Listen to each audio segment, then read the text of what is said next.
Alright, it's Adam here from Project Wisco Magic. Haven't brought you videos for a while, so we're going to try and do a bunch today. I'm going to bring you a commander deck here, Deck Tech. It's red, blue, green.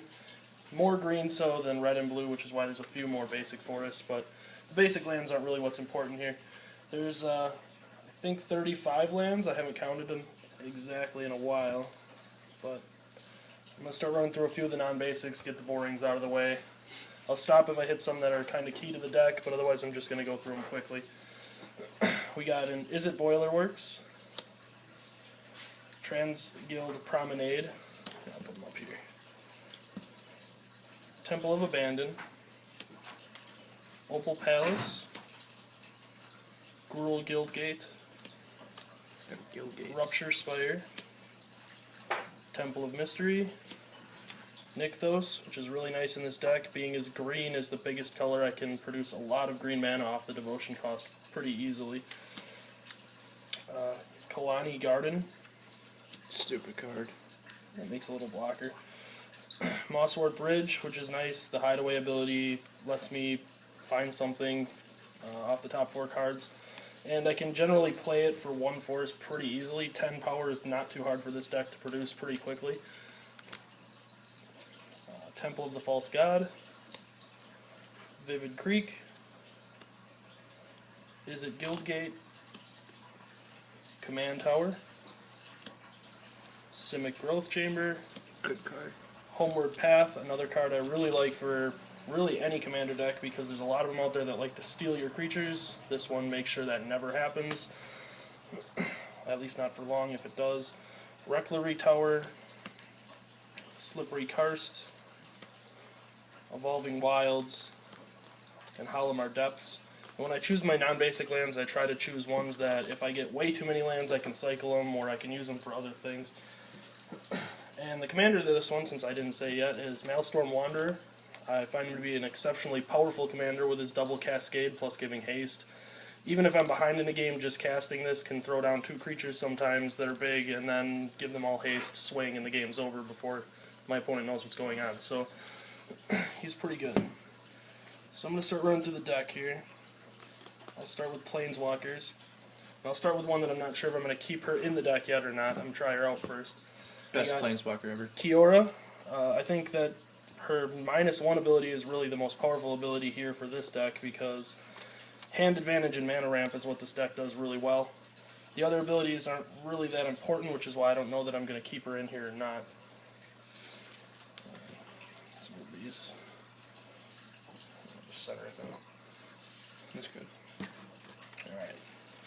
Raelzeric. Again, his +1 ability, because it can help me mana ramp a little bit, untapping a permanent is really powerful, as well as being able to untap a blocker if I need something after attacking. I don't have a lot of direct damage in this deck. Red's not a super big color for that in the way I made it. So the 3 damage can sometimes be nice as well, and obviously taking 5 extra turns if that happens is always good. I think I've only ultimated him once since I've used it though. Next is Domri Raid. This deck has a lot of creatures, so he's a really powerful planeswalker for this. All of his abilities are really strong for this deck, but being able to find planeswalkers, or not creatures, or just making them fight to be pseudo-removal is powerful for this deck. And then Xenagos.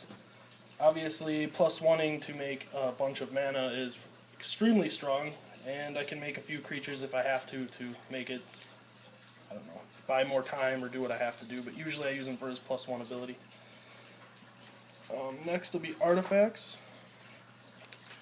I got Nevinral's Disc. When it comes to Commander, I like to have some insurance policies, as I like to call them.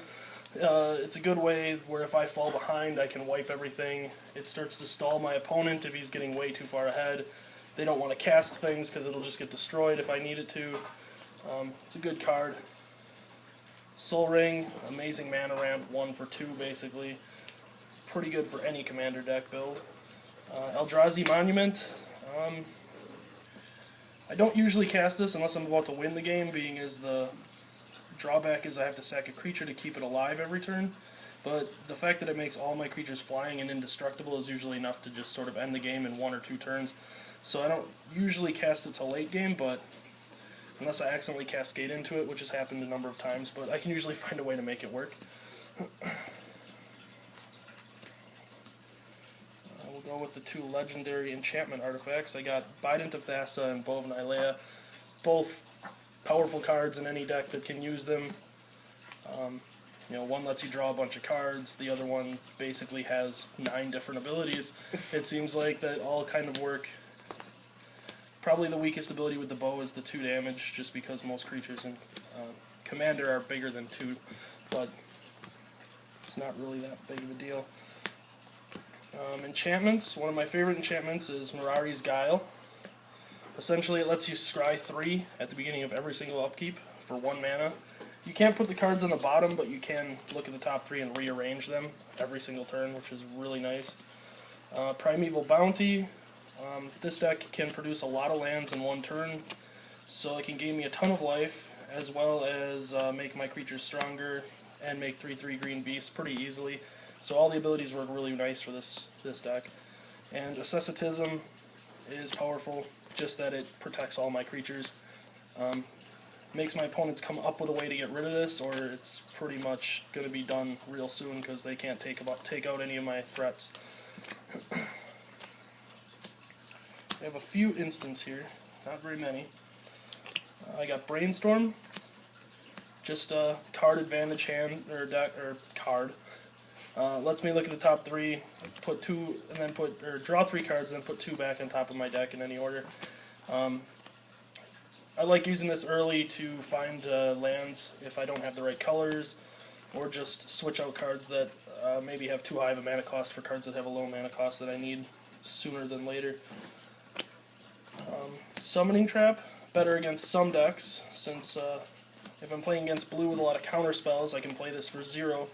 But even if I have to play it for 6, there's so many giant creatures in this deck that I'm not really going to whiff on it too often. It's almost always going to be at least something worth 6. I guess for people who don't know, it's look at the top 7 cards of your library, put a creature card from among them onto the battlefield, and put the rest in the bottom of your library in any order.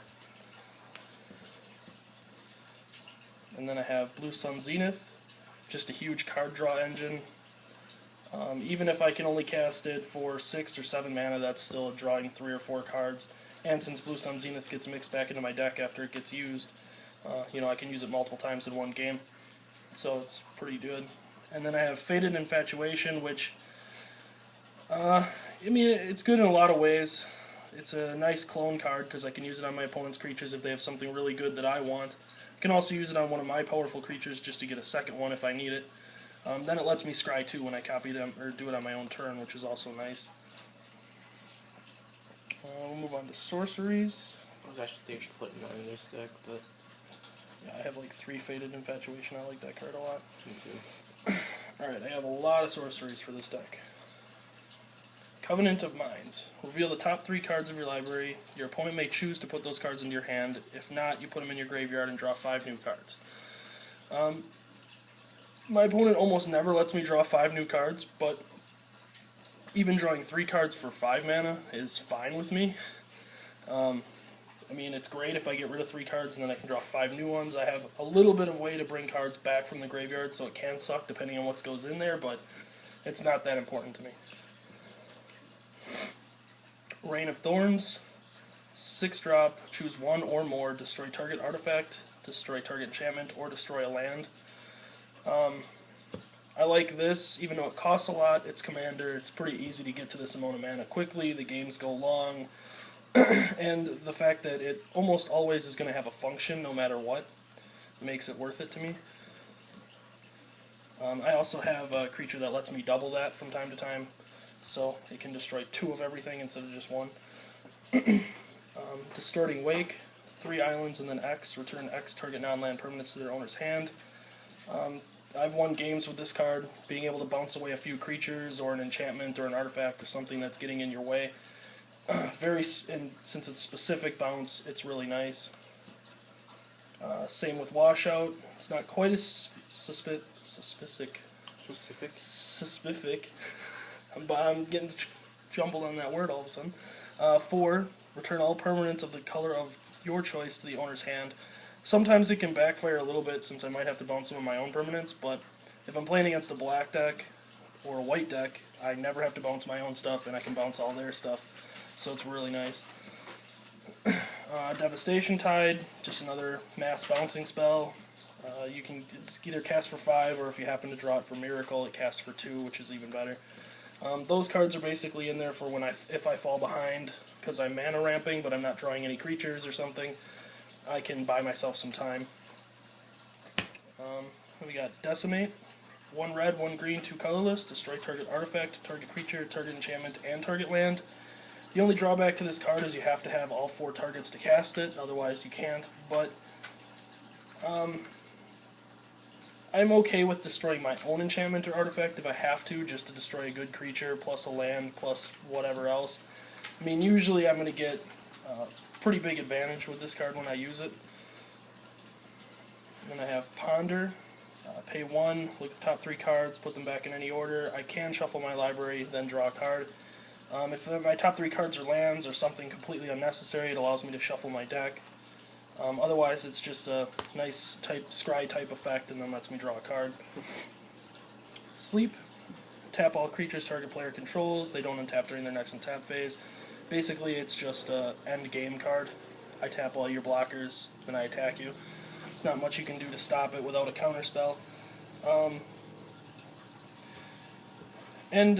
It's just generally a powerful card. I use it in pretty much all my blue commander decks. Peregrination allows me to search for 2 lands, put 1 on the battlefield tapped, the other into my hand, and then shuffle, then scry 1.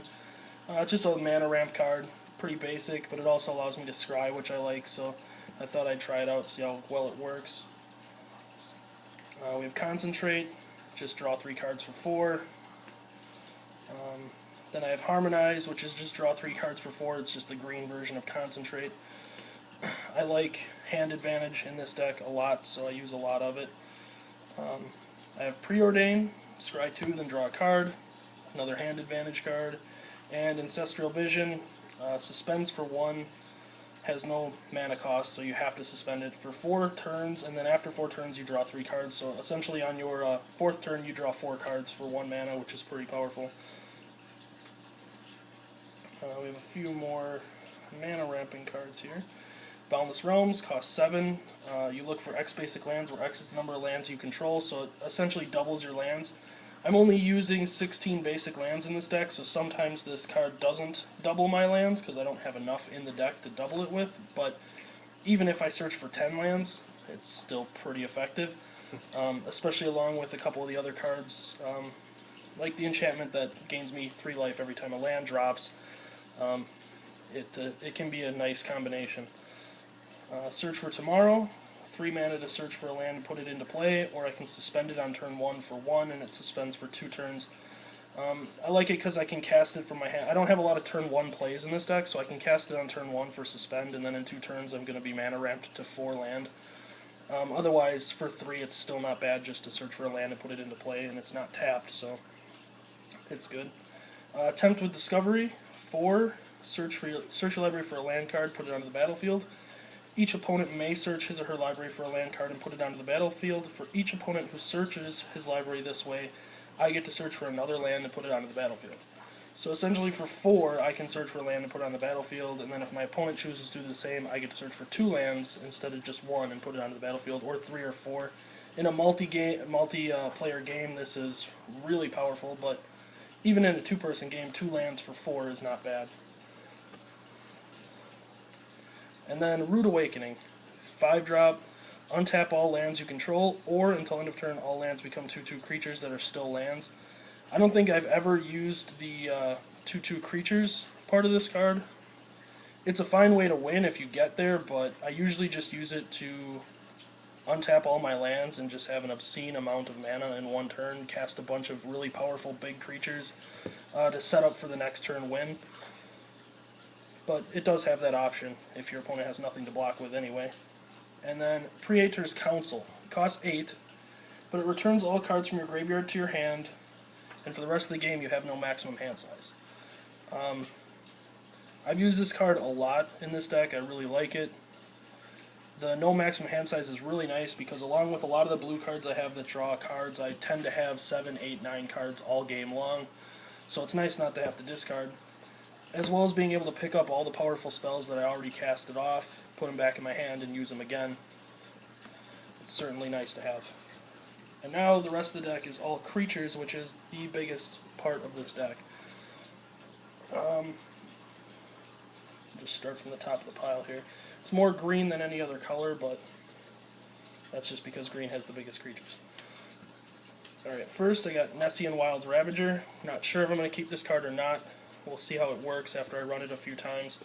I think it'll be okay because it can basically be a removal card when it comes into play, if nothing else, and it's still a 6/6, so there's really nothing wrong with that. Plus I can cascade into it off of my commander and basically get 2 big creatures at least, plus kill something, or an even bigger creature, 12/12 haste because of my commander's abilities. Archetype of Endurance, another card I'm not sure that I'm going to keep in this deck. I don't care so much that it gives my creatures hexproof because I have the Asceticism that does the same thing, but I like to be able to steal hexproof from my opponent's creatures because that can be a real problem. If I can't target their creatures, I can run into a problem, so that's a nice way to get rid of it. And then I have Vine Lasher Kaduzu. It's a 2-drop for a 1/1 that gets a 1/1 counter every time a land enters the battlefield under my control. Since I have ways to play extra lands in a turn, I'm going to try this out, see if I can take advantage of the fact that it gets a 1/1 counter every time a land drops, and see if I can make it really big really fast. Tromacratus, an 8/8, has hexproof unless it's attacking or blocking, and when it attacks, all creatures have to block it, or it can't be blocked. So it's pretty much unblockable most of the time. If my opponent has even one tapped creature, it is completely unblockable since they can't block with that creature, whether it attacked or however it got tapped. And that is really nice to have, being as it's an 8/8. Nylea, God of the Hunt, gives all my creatures trample, which is really good because I have a lot of big creatures in here that don't have trample, so that's nice. It can also pump creatures, and itself is a 6/6 indestructible. Pelucranos, 5/5 for 4, can go monstrous and be a pretty strong removal spell against some smaller flying creatures or anything else that I'm having too much trouble dealing with. And then itself is a big creature. Prime Speaker Zaguna, only a 1/1 for a 6, but it gets 1/1 counters and I draw that many cards equal to the highest power among creatures I control, which is usually at least 8 or higher when I cast this, it seems like, so I draw a lot of cards off of it. It's really nice to use. Luzun Scholar General, 1/3 Horsemanship, and whenever it deals damage to an opponent, I get to draw a card. Horsemanship means it can only be blocked by other creatures with Horsemanship. I'm not sure if I'm going to keep this in here or not because it's only a slow card generator, and I have a lot of card generators already, so I might replace it with something bigger, but since I've been using it, it has been working pretty well to keep at least some steady card draw, so for the time being it's in here. Then we have Vornklex, Voice of Hunger, 7/6 Trample for 8 that doubles my mana and severely hinders, if not completely destroys, my opponent's mana since their mana doesn't untap during their untap step, during their next untap step after they use it. Completely slows down my opponent, completely speeds my deck up, pretty much makes the game unwinnable for my opponent unless they can deal with it fairly quickly. Melik is a Paragon, 6-drop for a 2/4, play with the top card revealed. If it's an instant or sorcery, you can cast it from the top of your deck, and whenever you cast an instant or sorcery from the top of your deck, you can copy it and choose new targets. I use this quite often, actually, and since I have a lot of sorceries in this deck, being able to copy some of them is really nice, especially like destroy artifact ones or enchantment ones or land ones, because then I can destroy 2 lands, 2 artifacts, 2 enchantments, or what have it. It's pretty nice. Or I can search for more lands if I cast a land searcher off the top. Archetype of Imagination. Flying is not something I use in this deck a lot, so giving my creatures flying can be really beneficial against a deck that's using a lot of big flyers that I'm having problems dealing with. That's pretty much the only reason he's in there. Oracle of Maldaia, 2/2 that lets me play additional land each turn, reveal the top card of my library, and I can play it if it's a land. Just helps me land ramp that much quicker. Really strong card for green decks for sure. Moldgraph Monstrosity, 8/8 trample for 7. When it dies, I return 2 creature cards at random from my graveyard to the battlefield. It's a big creature. It can get the job done. This deck centers around really big creatures that just stomp at the opponent. So even if it dies, I get 2 things back. Most of the creatures being big in this deck, I'm probably going to get 2 big things to replace 1 big thing, so it works out for me. Giant Adaphage, 7/7 trample for 7. Whenever it deals damage to a player, put a token onto the battlefield that's a copy of it. Not really usable in any other format but Commander, but the fact that it can make other 7/7 tramples basically every turn it attacks is pretty powerful. I've had 3 or 4 copies of this on the battlefield before at one time, and it pretty much ends the game. Kazandu Tuskcaller, 2-drop for a 1/1, but it levels up. Level 2 through 5, it can make a 3/3 elephant token just by tapping, and once it hits level 6, it makes 2 when it taps. It just gets a pretty small army going really easily and really quickly, and since it doesn't cost any mana to make the tokens, even if I only level it up once and just start making 3/3s, it still works. They're nice blockers, attackers if my opponent has nothing. Stormbreath Dragon, 4/4 flying haste protection from white for 5, and it can go monstrous. It deals some damage to my opponent for the number of cards in their hand when it goes monstrous, plus becomes a 7/7. Just a powerful flying card, pretty powerful red card all around. Definitely the type of thing I want in this deck. Colonia Hydra comes into play with 4/1/1 counters on it, so it's a 4/4 trampler, and it doubles the number of 1/1 counters on each creature I control every time it attacks. There's quite a few creatures in this deck that get 1/1 counters at one way or another, so being able to double them is really nice. Even if it only doubles its own counters, it gets out of control fairly quickly.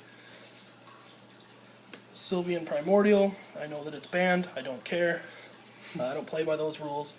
So, Sylvan Primordial is a 6/8 reach for 7. When it comes into play, destroy target non-creature permanent that each player controls, 1 for each opponent, and you can search for a forest for each one you destroy.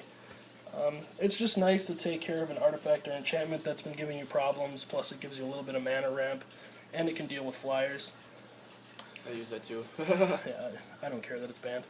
Scoop Mob is a 1-drop 1/1, but at the beginning of your upkeep, if you control 5 or more lands, you put 4 1/1 counters on Scoop Mob, so it's nice to play it on turn 1, then if I can ramp to 5 lands by turn 3 or 4, it starts getting big really quickly. It doesn't have trample, so I like having a couple cards in here that can give it trample, but even so, it's a pretty hard to deal with blocker after turn 4 or 5, being as it gets gigantic real quick. Tidal Force, 7/7. At the beginning of each upkeep, I may tap or untap target permanent. It's nice to take care of something on my opponent's side if I want to attack, but it also untaps something on my side if I, want more mana, or you want to use an artifact a second time or something like that. Quirion Elves, 2-drop 1/1, can produce forests, and as it comes into play, you choose another color, and it can either make forests, or it can produce whatever the other color is that you choose. So it's a nice mana ramper. It can make 2 of my colors right from the beginning of the game, which is nice. Prophet of Krufix, super powerful card. 2/3 for 5. Untap all creatures and lands you control during each other player's untap step, and you can cast creatures as though they had flash. That's stupid. Basically, it makes my opponent's turn my turn as well, and since I have so much card draw, I can cast tons of creatures on their turn, tons of creatures on my turn, and I can make my army no matter whose turn it is, and it's not something that they like very much. Sylvan Caryatid, a 0/3 defender hexproof, makes mana, it's just mana ramp. Predator Ooze, 1/1 indestructible, gets a counter every time it attacks, gets a counter every time it kills something. Another small creature in this deck that just gets bigger and bigger. Goes along with the Colonia Hydra. Once you get a couple counters on it, they start doubling. Because it's indestructible, it's hard to deal with. Mistcutter Hydra, protection from blue, haste, costs 1 and then X, has that many X counters, and it also can't be countered, which is nice against certain decks. Against blue decks, it can be a complete blowout. Diluvian Primordial, 5/5 flying for 7. When it comes into play, you choose an instant or sorcery card from each opponent's graveyard, and you can cast them without paying your mana cost. Another good card. I especially like using this when I'm playing against a black deck, because I can steal a creature destroying card out of their graveyard and use it to destroy their own creature, which is really nice. I don't have a lot of direct damage, so it allows me access to cards I don't use. Savageborn Hydra, 1 red, 1 green, and X. It's a 0/0 double strike that comes into play with X counters on it. And you can pay 2 and put a 1/1 counter on it. Like most Hydras, it just becomes a big bully, and because it has double strike, it can just kill things that much easier and that much faster. Rebel Belt Raiders is a 3/3 for 4, and each time it attacks, it gets a 1/1 counter on it for each attacking creature. So it can get pretty big pretty easily in this deck, and then once I can give it Trample or Colonia Hydra starts doubling its counters, it becomes another force to be reckoned with. And then Fathom Mage finally, which is a 1/1 evolve for 4. And whenever it evolves, or whenever a 1/1 counter is placed on it, I get to draw a card. Just another easy card draw engine. Most of my creatures are way bigger than 1/1, so it's pretty easy to evolve it. Colonia Hydra can give it tons of counters in one turn. I can draw lots of cards. I really like this commander deck. It's worked out really well for me. Even in games where I've been behind on life or behind on deck. Like, my library's been really small because I've been getting decked by a really good mill deck or something. I've been able to come back and win. So it seems to be a really strong deck. There are definitely some cards that could probably be changed for stronger cards, but this is about the best I've been able to make it so far. So that's my commander deck. We'll try and get a game up of me using it as well today. But thanks for watching. Make sure to subscribe and comment.